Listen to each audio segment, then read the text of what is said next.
প্রবাস জীবনযাপনে যারা দেশে ঈদ করতে পারেন না, প্রবাসী ঈদকে ঘিরে তাদেরও থাকে নানা পরিকল্পনা। যুক্তরাষ্ট্রের শিক্ষা প্রতিষ্ঠানগুলোতে ছুটি থাকায় এবারের ঈদে তাদের মধ্যে ছিল বাড়তি উদ্দীপনা। আমেরিকার new York, new jersey, Washington সহ বিভিন্ন স্টেটে ঈদ উল ফিতরের নামাজ আদায় করতে মুসল্লিদের ঢল নামে।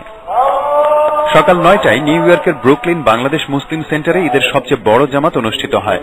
বাইতুল জান্নাহ মসজিদ এবং ওভাল পার্কেও ঈদ জামাত হয়। এটা অবশ্যই পবিত্র দিন এবং সবাই একসাথে আমরা নামাজ পড়তে পারলাম। এখন এই আনন্দ নিয়ে আমরা ঘরে পৌঁছে যাব। সবাইকে ঈদ মোবারক এবং ঈদের অনেক অনেক শুভেচ্ছা। তবে সেই আনন্দের সাথে সবসময় জড়িয়ে থাকে একটি চাপা বেদনা, কারণ দেশে আমাদের আত্মীয় স্বজন, বন্ধু বান্ধব, পরিচিত অনেকেই রয়ে গেছেন। বাংলাদেশ থেকে হাজার হাজার মাইল দূরত্ব মার্কিন যুক্তরাষ্ট্র, আর যুক্তরাষ্ট্রের ধর্মপ্রাণ মুসলমান বাংলাদেশিরা একসাথে ঈদের নামাজ আদায় করতে পেরে মহান আল্লাহ তাআলার কাছে সন্তুষ্টি আদায় করেন। আর পরিবার পরিজন ছাড়া যারা এই দেশে বসবাস করেন, ঈদের দিনটি তাদের মনে একটু হলে আনন্দ নিয়ে আসে। আজিমুদ্দিন নবী, বাংলা ভিশন, নিউ ইয়র্ক, মার্কিন যুক্তরাষ্ট্র।